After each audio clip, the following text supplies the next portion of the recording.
atau mencari solusi memanage keuangan kita di tengah pandemi COVID-19 ini. Kita harus pandai-pandai ya guys ya, harus pandai-pandai mengelola keuangan gitu guys ya. Karena di tengah-tengah wabah ini, di tengah-tengah ujian ini, bukan semata-mata mengancam jiwa kita, melainkan akan mengancam juga ekonomi keluarga kita.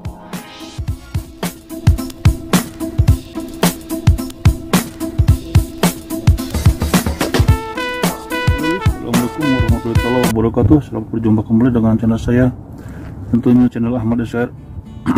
Selamat berjumpa kembali guys dengan channel saya. Kali ini saya akan membahas berbagi tips atau mencari solusi memanage keuangan di tengah serba susah ini, serba sulit ini akibat pandemi corona, akibat pandemi virus COVID-19 ini, atau akibat pandemi virus 19 ya guys ya.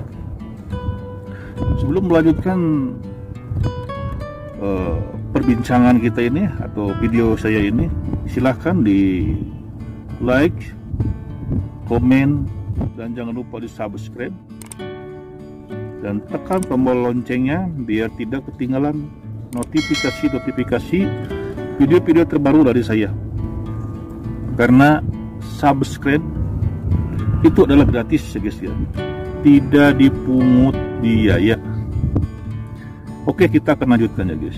Bagaimana cara mengatasi atau mencari solusi memanage keuangan kita di tengah pandemi COVID-19 ini.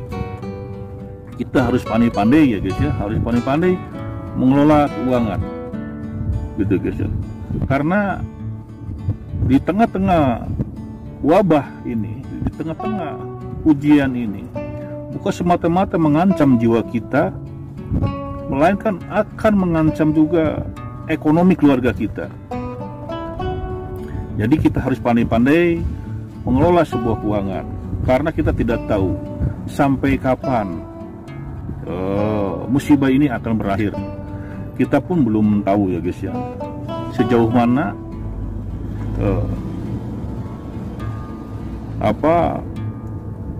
penanganan COVID-19 ini, dan kita pun tidak tahu sampai kapan akan berakhir. Oke, nomor satu, kita harus pandai mengelola keuangan. Contoh, di dalam keluarga kita sehari-hari kalau menu makanan biasa yang kita makan, lauk pauk, porsinya 3 ekor ikan, tolong kita bisa kurangi minimal menjadi 2 ekor ikan. Itu ya guys ya.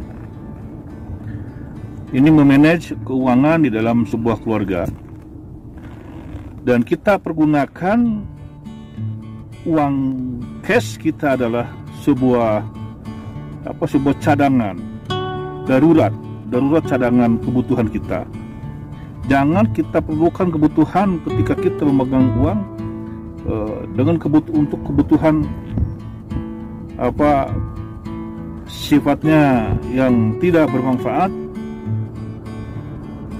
sifatnya tidak ada faedah buat mempertahankan hidup kita di tengah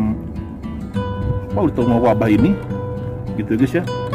Terus kita jangan lupa ketika kita mendapat penghasilan tambahan,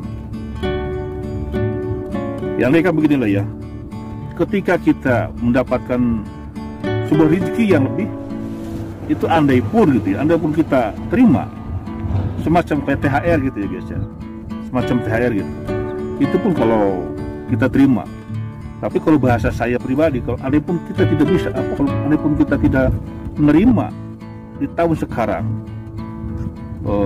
rezeki lebih itu atau THR tersebut, bahasa saya itu ya kita syukurin aja lah, bersyukur aja, bersyukur bahwa inilah teguran dari Allah, cara hidup kita harus bisa menghemat. Oh beginilah, kalau kita mau mengambil sebuah hikmah dari wabah ini, Allah menegur kita untuk bisa menghemat, untuk selalu berinteraksi, berkomunikasi. Biasa di keluarga kita, mungkin sama anak, mungkin sama suami, mungkin sama istri, kita bertegur sapa cuman hanya seminggu ada waktu cuman 2-3 kali untuk bertegur sapa. Inilah momentum, momen-momen di mana kita untuk merekatkan diri dengan keluarga tercinta kita, bisa berinteraksi, ya, bisa berkomunikasi. Yang pertama, yang kedua, kita jangan menyepelekan masalah komunikasi. Komunikasi sekarang lebih penting ya biasa. Sangat penting sekali komunikasi di zaman sekarang ini sangat penting. Apa saya bilang sangat penting? Karena ini akan memanage sebuah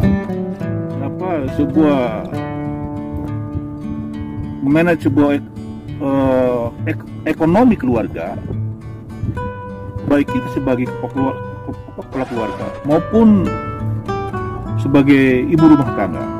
Kita saling mendukung, kita saling berjibaku, kita saling bertukar pikiran, kita saling berkomunikasi. Cara merubah atau cara mindset kita untuk merubah pola hidup sehari-hari itu lebih penting gitu ya guys ya. Semacam kan sekarang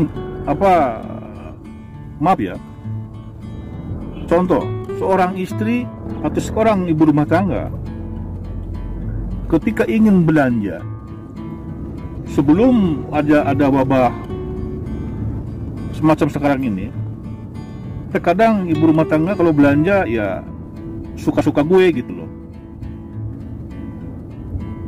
Uang suami yang cari uang, dia kewajibannya menafkahin gue gitu kan. Oke, kalau sebelum nggak adanya wabah ini, oke lah, tidak jadi masalah. Nah, sekarang sesudah ada wabah ini, apa yang saya katakan pentingnya sebuah komunikasi di sini, apa yang kita harus apa yang harus kita beli, mana yang lebih penting dan mana yang tidak lebih penting, gitu ya guys ya. Jadi disinilah yang saya katakan pentingnya berkomunikasi dengan pentingnya sebuah komunikasi di dalam sebuah rumah tangga untuk memanage keuangan tersebut, gitu ya guys ya. Terus yang ketiga kita siapkan, kalau ada pun uang cash, siapkan untuk untuk emergency ya. Uang cash persiapkan untuk emergency. Kita jangan terlalu membiasakan diri seperti tahun-tahun yang kemarin atau bulan-bulan yang kemarin. Kita pergi shopping, kita pergi jalan-jalan, kita pergi ke sana kemari. Apa yang tidak perlu kita belanjakan, apa yang tidak perlu kita beli, jangan. Persiapkan uang cash untuk emergency ya guys ya. Persiapkan uang cash untuk emergency, karena kita tidak tahu kapan akan berakhir sebuah pandemi ini. Mudah-mudahan kita bersama-sama berdoa kepada Allah Subhanahu wa taala, semoga cepat berlalu, semoga cepat diangkat oleh Allah Subhanahu wa taala wabah ini, dan kita bisa seperti biasa beraktivitas, dan kita bisa mencari nafkah dengan tenang, tidak dihantui rasa takut yang berlebihan, gitu guys ya. Mungkin inilah solusi dari saya untuk memanage sebuah keuangan di dalam keluarga, biar tidak kerepotan menghadapi hidup yang serba sulit ini, biar kita tidak membingungkan arah tujuan hidup kita sekarang ini karena di tengah-tengah yang serba sulit ya guys ya. Oke, sampai di sini. Sampai jumpa kembali dengan channel saya, di mana saya akan selalu berbagi dan selalu berbagi informasi dan akan selalu sharing. Wabillahi taufiq wal hidayah. Wassalamualaikum warahmatullahi wabarakatuh. Bye.